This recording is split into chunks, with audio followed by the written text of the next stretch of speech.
Hello, everyone. Today is the 98th day of the war. Hard to imagine that it's been going on for so long. And we continue to daven for the soldiers, for their safety and their success, and for their families who are worrying about them. We daven for the hostages, that Hashem should protect them where they are. They should be saved as soon as possible. We daven for their families who are suffering so much with them. We daven for all of Israel. Two important Israel-related upcoming events. This Motzi Shabbos, there's going to be a concert at Young Israel. If you somehow don't know and haven't seen the email every single day, I just heard the singer Isaac Mashani practicing a little bit ago. He sounds amazing. It's going to be an incredible, inspiring event of community strength and unity and support of Israel. And we are raising money for Rav Yosef Tzvi Rimon's Sulamot Fund that supports financially families of soldiers that need it, as well as helping in many ways those who have been affected by the war, evacuated from the south.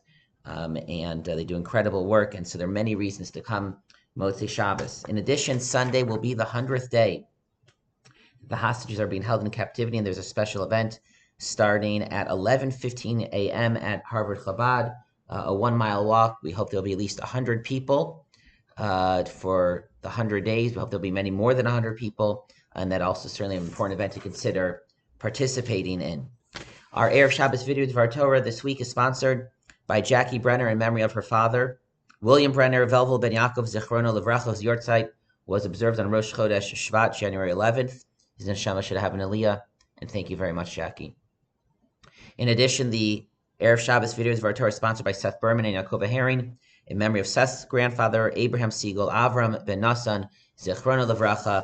His neshama should have an aliyah as well, and we thank Seth and Yaakov. Thank you very much. This week's Parsha, and into next week's Parsha, one of the key figures is Paro as our enemy, and in particular, the Torah speaks about his heart, the hardening of his heart, the strengthening of his heart, the stubbornness of his heart. He himself was stubborn and hardened his heart, and ultimately Hashem hardens his heart as well. And Chazal in the Midrash has a fascinating teaching related to the hearts of the wicked and the righteous, and they notice a pattern that goes throughout Tanakh. The Midrash points out and says as follows: Harashayim birshus libam, the wicked are under the domain of their hearts, under the power of their hearts. We always find that the pasuk says, for example, Vayomer Esav bilibo, Esav spoke in his heart. Amar Naval bilibo, Vayomer Haman bilibo. The wicked always speak with this, as the Torah describes it, bilibo, in their heart. Aval tzadikim libam birshusam. The tzadikim are not held by the power of their heart, rather their hearts are within them. The Chana and Chana, he medaberet aliba, she spoke on her heart. V'yomer David elibo, David spoke to his heart. The Rishayim, the wicked, are birshut liban, are under the dominion of their hearts. They are controlled by their desires. They are controlled by their emotions, by their anger. They can't control themselves, but the righteous are the opposite. Hatzadikim liban birshusam, their hearts are under their control. The tzadikim also experience love and joy, frustration and fear, but they control those emotions. They know how to channel and use those emotions. They're not servants to them, but they, through their emotions, through their hearts, they do good deeds. They serve Hashem. They are in control of their inner worlds. And how does someone become such a person, a righteous person, who is not controlled by their emotions, but can control their emotions? Elsewhere, our sages provide the following formula. Amar v'yochanan mishum Rabbi Bana. Might say, what does the pasuk mean when it says, Ashreichem, how fortunate, how praiseworthy. Zorei al kol mayim meshalchi regel hashor v'chamor. Those who plant by the water, who send forth the feet of the ox and the donkey. Ashreihem Yisrael, how fortunate are the Jewish people. Bizman she'oskin b'Torah ugemilas chasadim, when they delve into the study of Torah and they perform acts of loving kindness. Yitzra masr biyadam, then their desires, their emotions, their inner world will be controlled by their hands.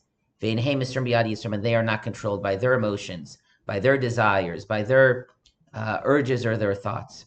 How do we see that in the pasuk? Ashreichem, how fortunate are those zorei al kol mayim, who plant by the water. Water ein mayim el Torah. Water is always an allusion to Torah.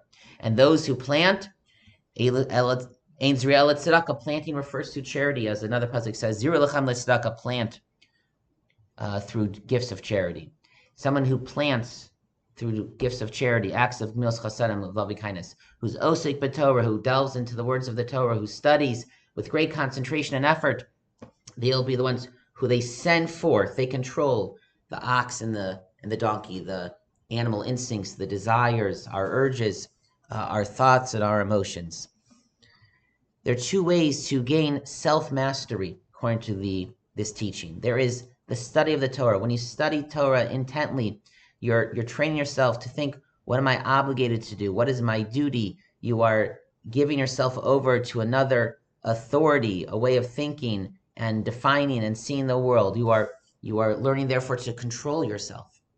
But chesed, this is the chiddush. Chesed is also a form of self-mastery. Every act of loving kindness, you're saying, I am not the sole focus of the world. There are others that I must consider, that I must go beyond what I want or what I need. I must think of others.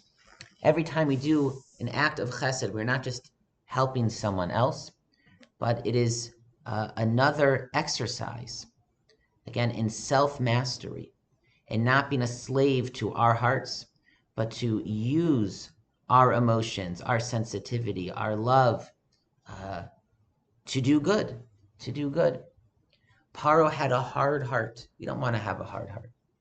We want to have an open, soft, and sensitive heart. And also, we don't want to be controlled by our hearts, but rather we want to use our hearts in the service of Hashem, to help others, to make the world a better place. And one important piece of how we become such tzaddikim, as our sages teach us, how we are people who have self-mastery, self-control, not just in a sense of restraint, but a sense of knowing what to do and how to apply myself, and to be able to not be selfish, but to be giving and to share and to look to help others. That is chesed. Chesed accomplishes that, and it strengthens that quality inside of us. May we all be those who are osek b'Torah, who delve into the Torah, who are osek b'gemilus chasadim, who busy ourselves with acts of loving kindness, even when it's hard, even when we are lazy or tired, or even maybe when it's for someone that we naturally are not inclined to help. When we do that, we not only master ourselves, we become greater than ourselves. And that is something which deserves great praise. Ashreichem, how fortunate are the Jewish people who have such qualities, and may we be counted amongst them. Good Shabbos, everyone, and Shabbat Shalom.